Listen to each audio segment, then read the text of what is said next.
You're being conned right now. These mass layoffs that everyone is saying is because of AI, they're not. I got laid off from Amazon 2 weeks ago today. I received an email at like 5:48 a.m. in the morning saying, unfortunately, your role has been eliminated. So my husband's old boss just sent him a text message to let him know that Oracle just laid off 20,000 employees.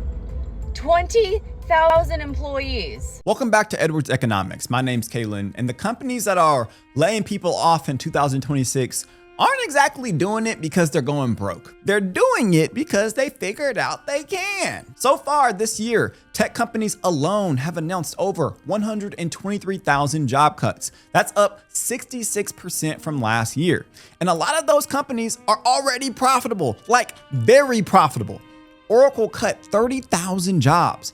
Amazon, Disney, the names that you thought were safe, cut thousands of jobs. This isn't a recession wave where the money just dried up. It's something new. So what's driving the 2026 layoff wave? And how do you make sure you're the one who sees it coming and prepares instead of waiting to get blindsided? Let's find out. So my husband's old boss just sent him a text message to let him know that Oracle just laid off 20,000 employees. 20,000 employees. It's getting worse. And now there's going to be 20,000 new additional people looking for a software engineering job in a field where there seems to be no more jobs left. 20,000 people are now going to be fighting it out to try and get a job in a field where AI is basically taking over. This is scary. So my husband still doesn't have a job. He has been trying to find jobs, has had plenty of interviews, has done plenty of tests, immediately gets a rejection letter shortly after doing whatever tech stack he has to do.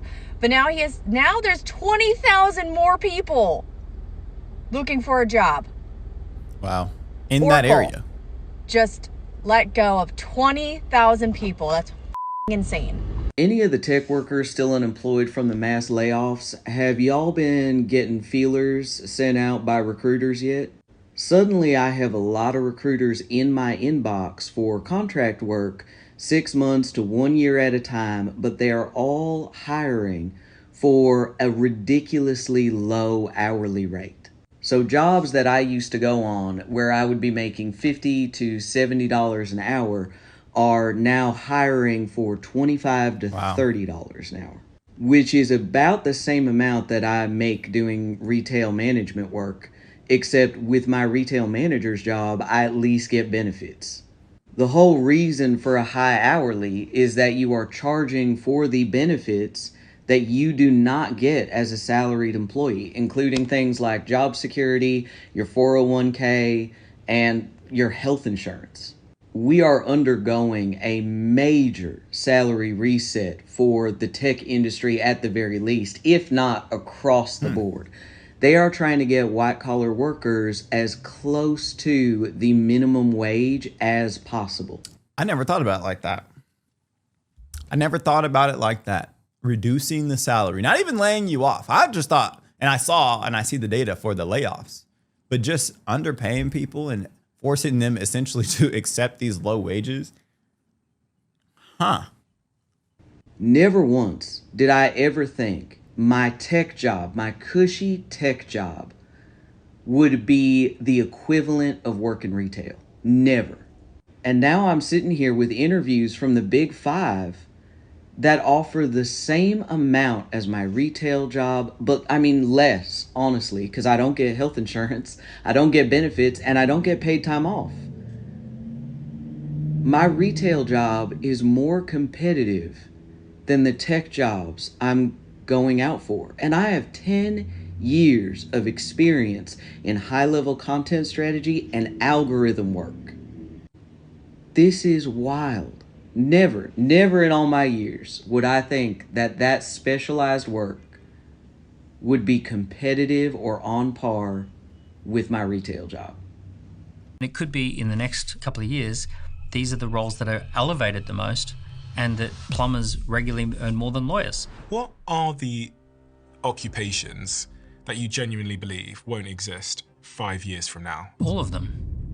All occupations won't exist 5 years from now as we know them. Just a quick word from today's sponsor, FSA Store. With mass layoffs hitting every sector right now, here's something most people don't even realize. The second you leave your job, your FSA balance may be gone. That's pre-tax money you already set aside, just lost. So if you've been sitting on a balance and you're even a little nervous about your job, this one matters. I coach a track team over the summer, so I'm in the sun for hours every single week. FSA Store sent me a very nice La Roche-Posay daily antioxidant serum, SPF, that's FSA eligible. I love that there was no guessing when I was looking at these and trying to figure it out, because every product on the site is 100% FSA eligible. Over 2,500 items, and you can use your FSA card right at checkout. So no more submitting receipts or claims or crossing your fingers hoping that it gets approved. You can grab allergy meds, sunscreen, contacts, digestive support, even prescription eyewear for the entire family, all with pre-tax dollars, all in one place. Visit fsastore.com/EdwardsEconomics or scan the QR code to start shopping. Thank you to FSA Store, where everything is eligible, for sponsoring today's video. People say lawyers are going to be disrupted. Well, I recently had a legal case that I had to resolve, and it was going to cost us £50,000, so $60,000, as a start the process with a law firm. We took matters into our own hands and we used Claude, and we actually fixed the process and resolved the process by spending $20 a month. And Claude gave us a coaching session on how to handle it, gave us multiple decision tree pathways, gave us the documents that we would need, gave us an Excel spreadsheet of do say this, don't say this in the negotiation. And it made me realize, my goodness, what a lawyer's going to do, because if all they do is charge for time for money to regurgitate contracts, I don't believe we're going to need these business models as they currently stand. I think they're going to have to change and adapt. I think a lawyer needs to take a completely different shape. Part business coach, part lawyer, part prompt engineer. They're going to be the key person of AI in the room, who the lawyer's job will be to work with you on your AI prompting and help you get the resolution. I mean, if you've dealt with lawyers, you know how expensive they can be. Man. So when AI came around, and obviously AI is not a lawyer, you don't do legal advice, you don't do accounting advice, yada, yada, yada, yada, yada, right? But for those quick questions, we used to have to call lawyers and then they send us the invoice. You just throw that into AI and this starts giving you better information, and you could like prompt it way more than the lawyers that we're used to dealing with. Somebody's in trouble. You're probably going to need a lot less of a lawyer's time. In the last 100 years, lawyers have had a very, very stable role in society and a very professional role in society. But unfortunately, things do change. The nature of the economy is changing. We've seen people who work with their hands and people who turn up to your house and fix your house in a devalued role. And it could be in the next, couple of years, these are the roles that are elevated the most, and that plumbers regularly earn more than lawyers, simply because the nature of the economy has changed. One thing I've learned over the last 25 years is the pendulum swings. Very few things stay the same. There is always this swinging pendulum, and the swinging pendulum is like, oh yeah, white collar work behind a screen is the high value thing. Oh no, it's actually blue collar work with your hands. You talked about supply and demand. We now don't have many plumbers and electricians, and the blue ocean is now being a tradesperson. You're being conned right now. These mass layoffs that everyone is saying is because of AI, they're not. What they're doing is they're resetting the job market so that all of you start accepting roles and jobs at salaries that you would have previously laughed at. This is not a technology issue. This is a greed issue. And while, yeah, sure, AI is taking some jobs from some people, that is not what's happening here at a wide scale, right? They are doing this, and they are making people go back to the office in the hopes that they'll quit. And they're doing it so they cut costs, which is going to help their stock prices go up and their exec pay packages go up. And it's going to signal to investors that they are investing in AI and getting efficient gains and all of that, so that they look like they're, on the up and up with AI. And guess what? When they actually need humans again, guess who they're going to call? they're going to call you, but this time they're going to offer you probably maybe half the salary that you had when you left. And you're going to have been unemployed for so long that you're going to take it because you're desperate. Okay. So in a world where basically the cost of living is skyrocketing, maybe doubling, you are about to get half of your pay. And that is the future of work that no one's talking about. I work in tech, or at least I used to work in tech until recently, until my whole team got laid off. And you know the craziest part was in my exit interview, they go, hey, we're replacing you guys. We're getting rid of the whole team and we're replacing you guys with Indians. Yeah, I swear to God. I looked them dead in the eye and go, you guys know I'm Indian, right? Like, we can get the rest of these people out of here, but like, you can keep me around. I'm already Indian. We can get rid of these crackers and replace them with my friends. I know hella Indians are like, no, you don't get it. You're not the kind of Indian we want. I'm like, okay, what do you mean? What kind of Indian do you want? You want me to do an accent? I'll do the accent. I don't know if this would make me a better engineer, but it seems to be what you want, so I'll do it. And they're like, no, you don't get it. We want Indians from India. I was like, okay, sure. Like, I was born in India, moved here when I was 2. My family moved here for the job. But I guess if you want to move the job back there, I'll move back with the job. It doesn't seem like a big deal. Like, no, you don't get it. We're getting rid of you. We're moving the job to India to be done by Indians from India who live there, who will do it cheaper. And in that moment, I turned into every one of your fathers. I was like, these goddamn Indians are taking our jobs. Dang, this is crazy. Where will all these people go? That's the question someone asked after posting this list of the 2026 layoffs so far. U.S. government, 317,000 jobs. Amazon, 30,000 jobs. Microsoft, Ford, Starbucks, and Block just announced half of their company gone, all due to AI. That's not a slow shift, that's a wave. I've been laid off twice. The latest was in 2023, and it honestly broke something in me for a minute. Good title, stable company, gone overnight. And at the time, AI felt like a future problem. It's not a future problem anymore. I'm not saying this to scare you. I'm saying it because I genuinely wish someone had shaken me awake sooner. One of the most dangerous places to be right now is fully dependent on one company's budget decisions. I'm going to try to steel man the opposite side of the argument because y'all ain't gonna do that. Y'all are gonna rip this to shreds like some piranhas in the water. A lot of people are gonna say that artificial intelligence genuinely lets 8 people do the work of 10. So if that's the case, then keeping 10 people when you only need 8 is a waste of money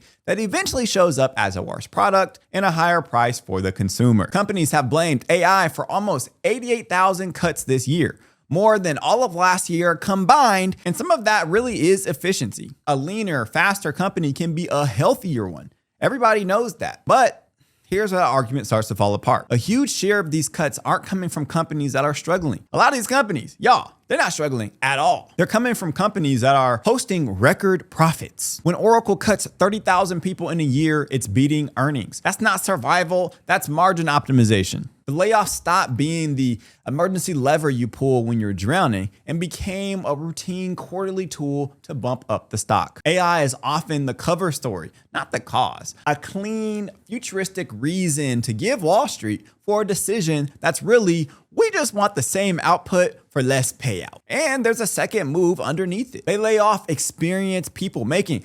$120,000 a year and quietly backfill the same role 6 months later with somebody who will accept 85. The same job, the new title, but with the lower number. I don't think that's a workforce that's getting more efficient necessarily. That's a wage reset disguised as innovation. But as always, I want to know what you guys think. Let me know in the comment section below if you got a call tomorrow. How many months could you cover before it started to get a little scary for you? Be honest with yourself and tell me and others in the comments if you're really ready for an emergency like this. And if you don't want to be all specific with your numbers, I get it. How much do you guys think people actually need for their emergency funds? I'm talking a 1 month starter and then like a 6 to 12 to 24 month emergency fund. How much do you think people actually need and how much should they actually start preparing for? Because this could be coming to a lot of people that are watching this video. I am getting laid off in 3 hours. Have you ever been part of a corporate layoff? Because it is fun. So here's what happens if you haven't been a part of it. Basically, someone will let you know that a whole bunch of people got laid off, like at the top. And you'll be like, what? And then you'll start texting around with all your friends. And then the HR invites start to go out. They're like 15-minute slots. And so then begins hours of texting everyone, did you get the HR invite? Did you get an HR invite? Are you safe? Is your meeting 15 minutes or is it like 30 minutes to an hour? Because that usually is a longer discussion about a transition into a new role, right? But the 15-minute ones are pretty clear. It's like, hi, thanks a lot, see you later. So I got my 15-minute invite for noon today. Obviously broke out crying. Was kind of planning on leaving anyway. I think we all were. The writing was all on the wall. But, bills. Money. I would love to sit around and do nothing, focus on self-care, all that kind of but instead it will be a scramble to find the next source of a paycheck, and that sucks. It's a shitting. I do have this feeling like it's going to be okay. I do get that when I'm someone where it's harder for me with the potential of a threat. Then I panic. What if? But when actually hits the fan, my brain rallies. That's when it gets like, we're going to figure it out. It's going to be okay. It's meant to happen. You knew this was coming. Like, we'll figure it out. Like, there's always a way. It's a gift, you're thinking of every movie scene, like Sound of Music. Whenever God closes a door, somewhere he opens a window. That's a terrible, terrible accent. But the whole fixing up your resume thing, ChatGPT has made that a much less painful process, but every time I think I'm not going to get emotional, I end up getting emotional. But basically, this is my second time in the past, I think 3 years, being laid off from, honestly, somewhat of a dream job. And while I'm so incredibly grateful to be given opportunities to work in really cool industries and with really cool people, it is draining. Not only is it really draining working corporate sometimes, but working in a field that tends to have a lot of layoffs, because even when you have a job, it never really feels that secure. And the irony of it is I'm a recruiter, and I have been for the last 7 years. So I literally work in hiring, and I work with people who either lose their jobs or are transitioning jobs all the time. But when it happens to you, you still don't really know what to do. And even when you know that the layoff is not your fault and there's not really much you could have done, even in this last role, I was literally promoted 3 months ago, and then last Friday was my last day. So even knowing that there's nothing I could have done and getting feedback that there's nothing that I could have done, it's hard, because a part of you is really proud of your work and where you've gotten in your career. And so it feels like rejection when it gets taken away from you, and that part really sucks. The worst of it. Yesterday, the company laid off approximately 1,000 employees company-wide, and nearly the entire visual development team at Marvel was let go. Before I spread this post, when I saw it on social media, I needed to fact check it. So I reached out to my good friend Andy Park, who was the genius behind creating the original Wasp supersuit and the original Wasp concept drawings for the film Ant-Man and the Wasp, and just said, is this true? Is this really what's happening? And he said, yeah, it's true. Wow. I have been let go. And I can't quite believe that Disney have let go of the artists who brought the current Marvel universe to life through their imagination and their genius. That the people who invented these characters in the first place, who designed them in the first place, are now being replaced by AI. AI that will take their designs and take what those artists created and use it to create iterations of that. I am so sorry, Andy, and I am so sorry to every single one of the artists who were let go in the 1,000 artists that Disney fired, and particularly the entire team at Marvel who have been considered obsolete now after building the Marvel empire. So I got laid off this week via an email. Let's talk about it. My name's Kendall Levin. I'm 27 and I live in Austin, Texas. And for the last couple of years, I was making $250,000 a year at the largest software company in the world as a software sales manager. On Tuesday at 6 a.m., me, alongside 29,999 other people, got an email from an anonymous alias within the company stating that due to a restructure, our positions were no longer needed and that our employment was terminated immediately. Opened up my computer and sure enough, I was locked out. So it's been a lot to process, but I'm kind of excited. I'm not bitter. I completely understand it from a business standpoint. It sucks, obviously, for me personally, but at the same time, it makes sense. And I support where the company's going. And so with that, sometimes sacrifices are needed. I mean, you're making $250 a year, W-2. This is probably how you respond. I've been working here for 5 years. I done racked up $1.5 million. I'm good. Hey, I'm with the employer. And unfortunately, this time I was that sacrifice. So trying to figure out life. I haven't focused on living in the last, 7 years. So my entire 20s, for the most part, have been consumed with work. Not to be dramatic, but my life literally revolved around this job. To the point where I'd wake up in the morning, I was so excited to go in and see my team and see my friends because all of my friends are at work. Because I don't have time to do anything else after work. So literally all of my social interaction happened in this building for the last 5 years. It ain't worth it. That ain't worth it. I know that seems like a lot of money, but after taxes and all that, to not have a life, yikes for me, dog. 5 years. It's all I've known. I come home. I go to dinners with people that I work with customers. That's my evening activity. I come home, I work a little bit more, and then I go to bed, and then I wake up and I do the same thing the next day. And now all of that is gone. I don't know what to do with my time anymore. I mean, it's really weird to not know how to live. I've lived in an awesome city for the last 7 years. I barely know it.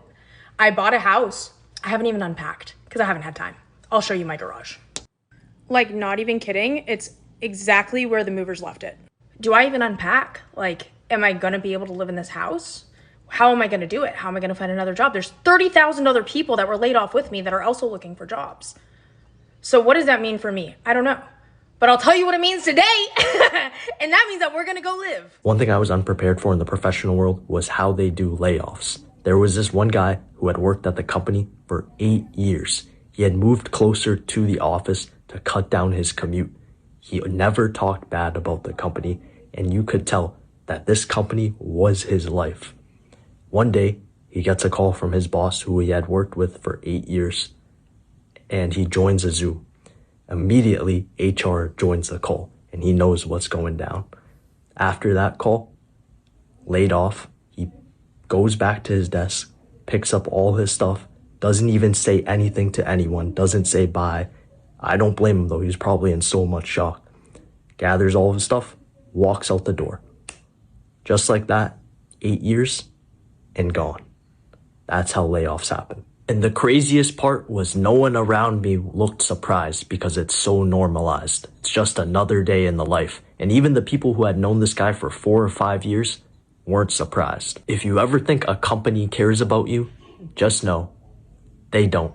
They're gonna do what's in their best interests, and so should you. I am terribly sad to record this. I believe that millions of white-collar workers are going to lose their jobs in the next 12 to 18 months due to AI. AI is now able to do the work of a very, very smart human in minutes or even seconds. This is going to displace marketers, coders, designers, lawyers, accountants, call center workers, you name it. The result of this is going to be an ever more extreme winner-take-all economy where the top 20% or so are able to thrive, and then the bottom 80% are left behind. And when people lose their jobs, it affects dry cleaners, dog walkers, hairstylists, restaurants, all local businesses that see less people who are able to spend. Personal bankruptcies are going to surge. College graduates are going to have a very difficult time finding entry-level jobs. People are going to be very, very angry by the fact that this path to middle-class status and social mobility is going to be broken. We should be doing much, much more, including a universal basic income. The AI job apocalypse is real, and it's underway right now. The 2026 layoff wave isn't really about AI. AI is the reason they're giving, But the real story is that cutting people stopped being a sign of weakness and became a lever for the stock price. And the only people looking out for your paycheck is you. That's not cynical, that's just clear. People who are gonna be fine over the next 2 years aren't the ones with the safest jobs. There's really no such thing anymore. They're the ones who built the cushion and kept the receipts before they ever even needed them. This is a case where you need to dig the well before you're thirsty. So while you're employed, you definitely need to start saving up for an emergency. And a lot of you guys are going to be able to do that a little easier because you are somebody who goes to subscribe at edwardseconomics.com, because that's where I go deeper with my unfiltered thoughts, more advice, and it's all biblical. And honestly, a lot of times I can't share it here. If you have a coworker or a friend who thinks that their role is just untouchable, send them this video so they can see people in the world just like them that are talking about what's happened to them and how they're preparing so that this doesn't happen to them. And then while you're at it, go ahead and let me know in the comments, how many months of a runway do you actually have? And what are you gonna do to fix that? Let me know in the comment section below. Thank you guys for watching this video. Once again, I pray that the Lord blesses you, that he keeps you, that he lifts his face towards you, that he turns his countenance towards you, that he gives you favor, and that he gives you peace.